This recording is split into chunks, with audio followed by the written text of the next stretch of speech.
Hey everybody, thanks for joining me as I take a look at several new metal CDs I picked up recently. And we're going to start off with this. The Swan Road by Druk. The third full-length album by this Ukrainian black metal band, originally released in 2005. This appears to be a more recent Season of Mist reissue.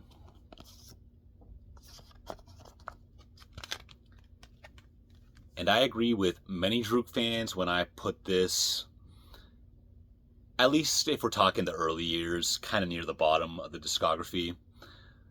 The reason being is that this is a very transitional album in two ways. So, the album that preceded this and the album that comes after this are both considered the band's best two albums. So, the second full-length album, Autumn Aurora, Incomparable Atmosphere. That atmosphere is definitely missing from the Swan Road. Also, this is the band's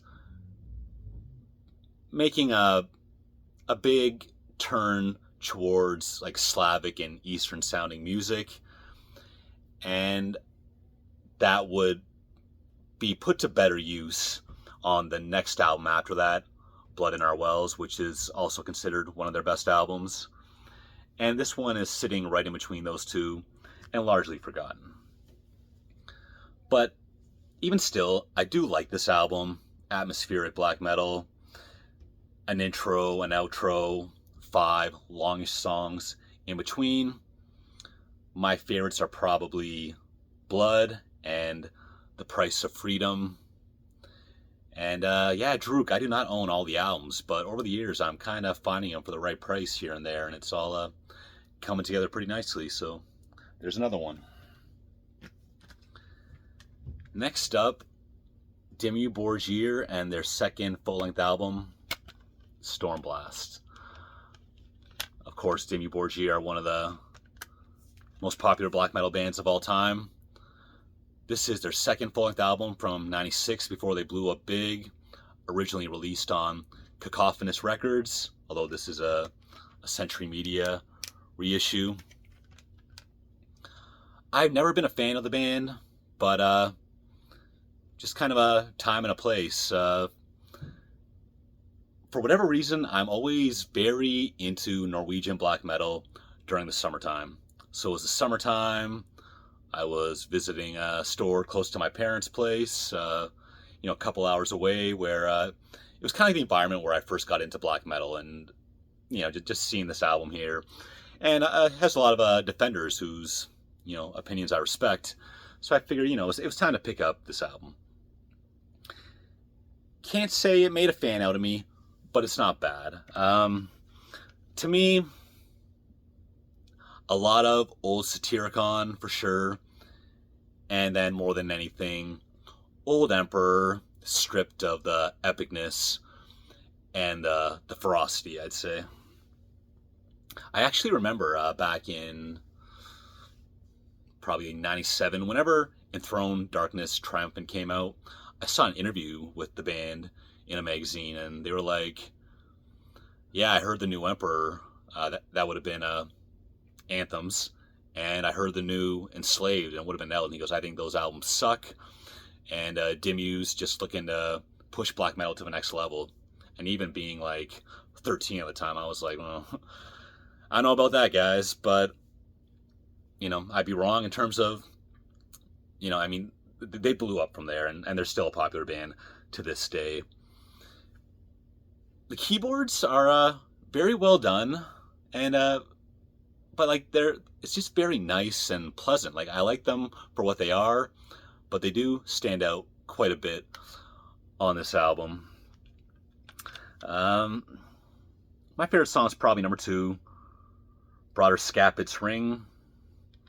And although this album did not make a fan out of me, it still sat in my car for a couple weeks. It was just one of those weeks where you're just kind of caught up with life, with work and stuff, and just didn't really want to think of what tunes to pick out.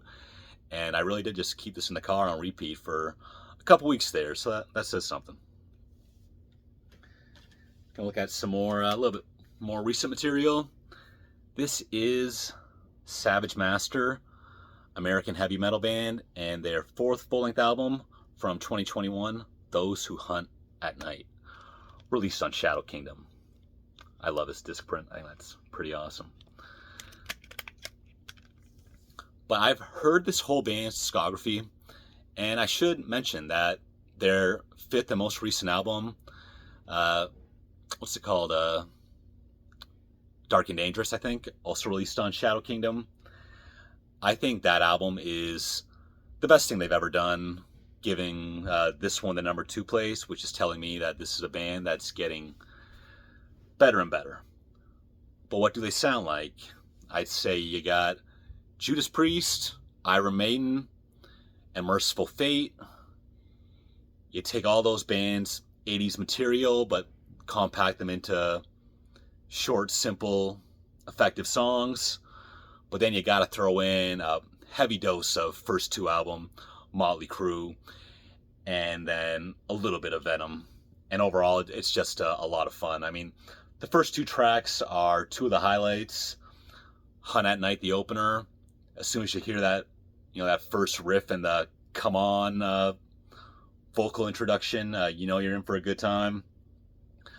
Eyes Behind the Stars, another highlight coming up right after it.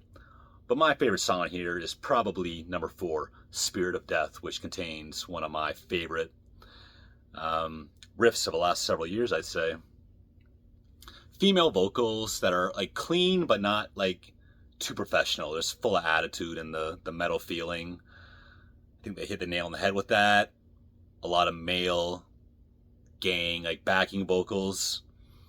Savage Master Rule. And it's a shame I didn't get to see their June date in Toronto. I couldn't make it, but I'm sure I'll see them one day.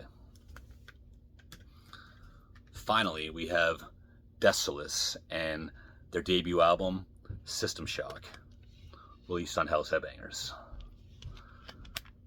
So, Desolace are a thrash band from Washington, D.C., and simply put, we're talking thrash of the highest intensity, predominantly influenced by German thrash like Sodom and Creator, but a heavy dose of American stuff thrown in there, Dark Angel, and especially the first 3 Slayer albums. I hear a lot of people say, that the Metal Blade years, the first 2 albums, but there's definitely some Rain and Blood in here as well. So, intensity's the name of the game. I personally wish they'd, slow things down a little bit more, let the songs breathe a bit, but that's not what they're going for. Still a high recommendation for thrash fans. And my favorite songs in here are probably Curse of the Technomancer, The Arrival, and Sea of Fire. Thanks for joining me. I'll see you next time.